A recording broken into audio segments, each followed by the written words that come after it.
Bharatiya Janata party Gujarat પ્રદેશ પ્રમુખ અને કેન્દ્રીય મંત્રી સી આર પાટીલ વડોદરા આવવાના હોય અને તે જ અંતર્ગત પાલિકા ખાતે એક બેઠકનું આયોજન કરવામાં આવ્યું છે। રેલવેના કામ અને શાહજીગંજ વિધાનસભામાં કાર્યક્રમમાં હાજરી આપવાના હોય અને તે અંતર્ગત કાર્યક્રમની રૂપરેખા નક્કી કરવા માટે વડોદરા મહાનગરપાલિકાની વડી કચેરી ખાતે એક બેઠકનું આયોજન કરાયું છે। આ બેઠકમાં મેયર પિંકીબેન સોની, સ્ટેન્ડિંગ કમિટીના અધ્યક્ષ ડોક્ટર શીતલ મિસ્ત્રી, શાહજીગંજ વિધાનસભાના ધારાસભ્ય કેયુરભાઈ રોકડિયા, મ્યુનિસિપલ કમિશનર અરુણ મહેશ બાબુ ઉપસ્થિત રહ્યા હતા। જેમાં શાહજીગંજ વિધાનસભાના ધારાસભ્ય કેયુરભાઈ રોકડિયા દ્વારા શાહજીગંજ વિધાનસભા ક્ષેત્રમાં 80-20ની સ્કીમમાં 205 પાર્કોલેટિંગ વેલ સિસ્ટમ આકાર લેવાની હોય ત્યારે તેના ખાતમુહૂર્તના કાર્યક્રમમાં સી આર પાટીલ ઉપસ્થિત રહેવાના હોય। સાથે જ પાલિકા દ્વારા કાર્યક્રમના તમામ બાબતનું આયોજન કરવા માટે એક બેઠકનું આયોજન કરવામાં આવ્યું છે, જેની વિશેષ માહિતી સ્ટેન્ડિંગ કમિટી અધ્યક્ષ ડોક્ટર શીતલ મિસ્ત્રી આપી છે।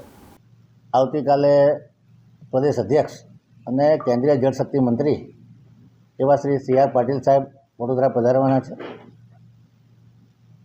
રેલવેનો કાર્યક્રમ છે, જ્યારે વડોદરા પધારવાના હોય ત્યારે શાહજીગંજ વિધાનસભાના ધારાસભ્ય શ્રી કેયુ રકડિયા દ્વારા 80-20ની સ્કીમમાં શાહજીગંજ વિધાનસભા ક્ષેત્રમાં 205 જેટલા પર્કોલેટિંગ વેલ સ્ટ્રક્ચર કે જે 80-20માં કોન્ટ્રાક્ટરના એટલે કોર્પોરેશન ઇજારાદારો દ્વારા કરવામાં આવનાર છે, એનું ખાતમુહૂર્તનો કાર્યક્રમ પણ રાખવામાં આવ્યો છે।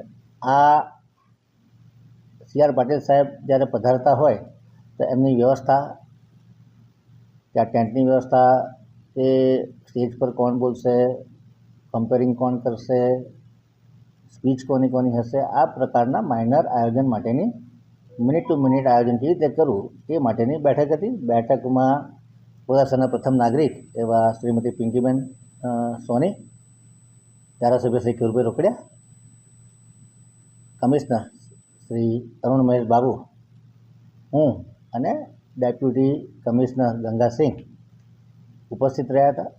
અને આ એક ઔપચારિક મિટિંગ કે કાર્યક્રમ સારી રીતે ઇમ્પ્રેસિવ થાય એ બાબતની ચર્ચા વિચારણા અંગેની મિટિંગ હતી।